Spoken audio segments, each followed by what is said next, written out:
Hello and welcome to another edition of Motor Cars Enthusiasts. Right off the bat on today's show, the Mustang has been with us now for a couple of years, and one of the first times inside of its life cycle, at least, especially in this modern era of the Mustang, it's got a 3-engine lineup, but for most of that life cycle, especially here in the past, 20, 30 years, the base engine has been a V6.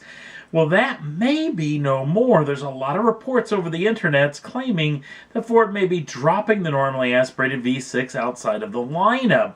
It's an interesting situation because that normally aspirated V6 makes more power, and a pretty good chunk more power, than the V8 version of the Mustang from just a touch over 10 years ago.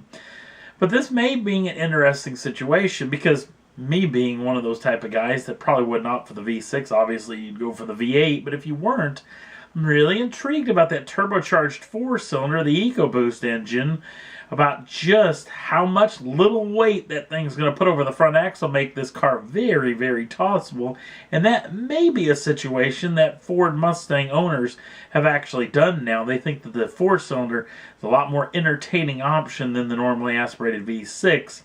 So we'll have to wait and see if Ford puts the actual kibosh to that V6 in the next several months. Speaking of that 2.3-liter turbocharged 4-cylinder like it's in the Mustang, the folks over at Peugeot, according to the folks over at Autocar, are claiming they want to go after the Focus RS, which also has the 2.3-liter turbocharged 4-cylinder inside of that particular machine. Peugeot wants to build a Focus RS fighter, if you will. But they're going to go at this a little bit of a different way. They're not going to build a huge high horsepower engine. They're actually going to do it through some electrification. There may be the possibility that they may build a 308 hybrid to actually take on the likes of the Focus RS with all-wheel drive and a manual transmission. Honest goodness, I can't think of a better way of doing this, so I would really, really like to see Peugeot actually put this deal together. Really love to see Peugeot's actually be built, or at least be sold here in the United States, but whether that ever happens or not may remain to be seen. Next up on the list, if you don't know this particular machine, let me introduce you. The folks over at Nio have actually developed an all-electric supercar. This is called the EP9. Now, it's interestingly built, especially for the likes of a lot of EVs that are built today, where the batteries actually sit inside the wheelbase, but on the outside of the driver and passenger compartment. Basically, they moved the driver and passenger compartment inboard as far as they could, and the batteries actually end up lining the outside of the vehicle. This is a weird situation, at least to me, when I think about this thing being crash tested, especially a side crash testing with those batteries on the outside of the passenger compartment. That being said, the passenger compartment is much like a Formula One cockpit, i.e. that means that your feet are above where your bum would actually sit, at least the footwell where the pedals are for where the bottom of your bum is going to be sitting.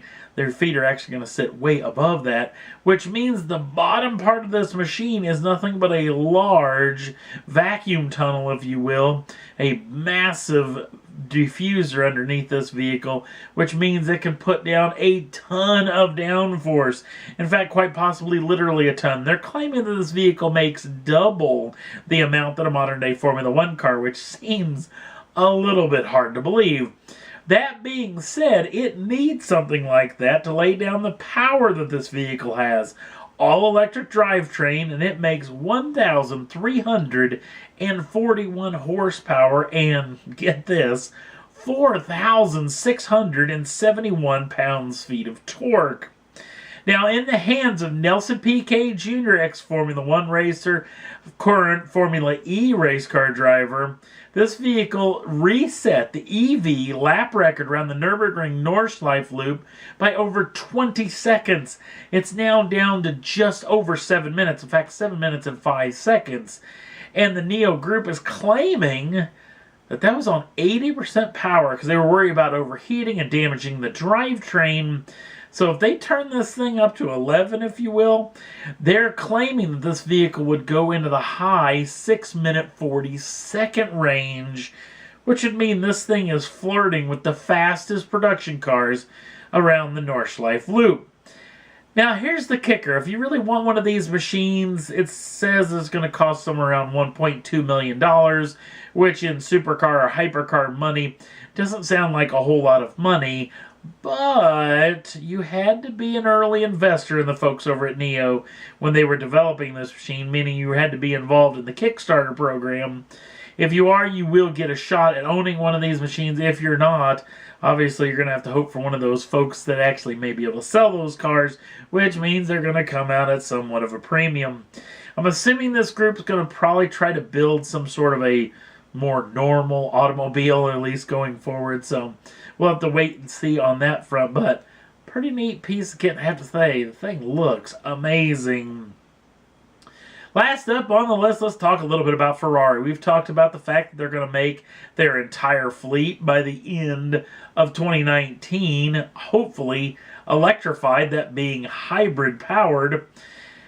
But they're actually talking about something else. Sergio Marchionne's claiming that they're going to sell 10,000 units of hybrid Ferraris, that coming up in the year 2025, which may sound a little bit small, but they were limited at 7,000 units ahead of the Sergio Marchionne era, and they've actually raised that. They're getting close to selling 8,000 units for the year, this year being the year of 2016. So I think 10,000 may not be a stretch if they don't actually alienate their core group of folks who may not really care for hybrid vehicles, that being the Ferrari faithful. So we'll have to wait and see on this front, but I don't think this is a big stretch in any way, shape, or form.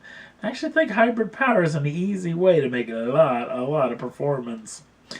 And that's all there was that I thought was worth talking about for this edition of Motor Cars Enthusiast. Don't forget to like us over on the Facebook page. The link's down in the show notes. Also, if you'd like to subscribe to the channel, you can do so at any time and get the first dibs on the brand new shows as soon as they come out. Thanks for watching. We'll see you again real soon.